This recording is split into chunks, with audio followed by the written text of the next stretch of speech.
تقریباً 2 ہفتے ہو چکے ہیں سمود فلوٹیلا کے نام سے جو قافلہ غزہ کی طرف گیا ہوا ہے، جس میں صرف انسانیت کی ہمدردی کے ناطے بہت سارے ممالک کے لوگ ہیں جو غزہ کے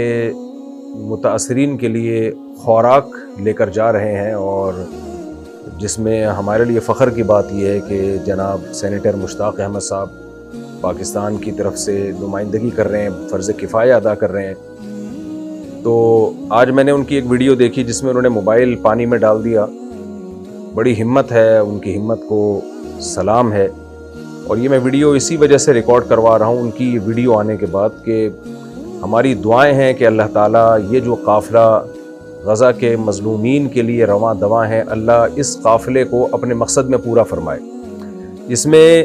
قومیت اور مذہب اور تمام رشتوں کو بالائے طاق رکھے انسانیت کے رشتے کو سب سے اوپر رکھا گیا ہے۔ غیر مسلم بھی ہیں، اس میں عیسائی بھی ہیں، مختلف مذاہب کے لوگ ہیں، مختلف ملکوں کے لوگ ہیں، اور یہ قافلہ اب قریب پہنچنے والا ہے۔ بغیر کسی جارحیت کے، بغیر کسی اسلحہ کے، صرف اور صرف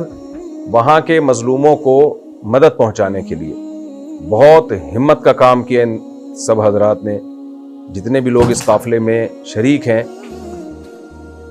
جن ملکوں کے یہ لوگ ہیں ان تمام ملکوں کی ذمہ داری بنتی ہے کہ ان کی جان کے تحفظ کی کوشش کریں۔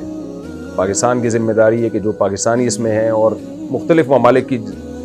کے ملکوں کی ذمہ داری ہے، مختلف ممالک کی ذمہ داری ہے کہ اس قافلے میں جتنے لوگ ان کے ملکوں سے بلونگ کرتے ہیں، تعلق رکھتے ہیں، ان کی جانوں کا تحفظ کریں اور اسرائیل کو ان کے خلاف جارحیت سے روکیں۔ بہرحال میں نے جو آج یہ ویڈیو ریکارڈ کروائی ہے تو مجھے سینیٹر مشتاق صاحب کا جو عمل ہے بہت ہی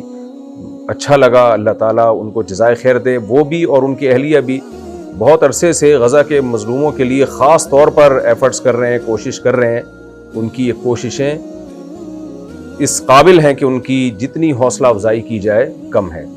اور اس قافلے کو پائے تکمیل تک اپنی مدد لے کر پہنچنے کی اللہ آسانی کے ساتھ توفیق عطا فرمائے، اور ان سب کی جانوں کی اللہ تعالیٰ حفاظت فرمائے۔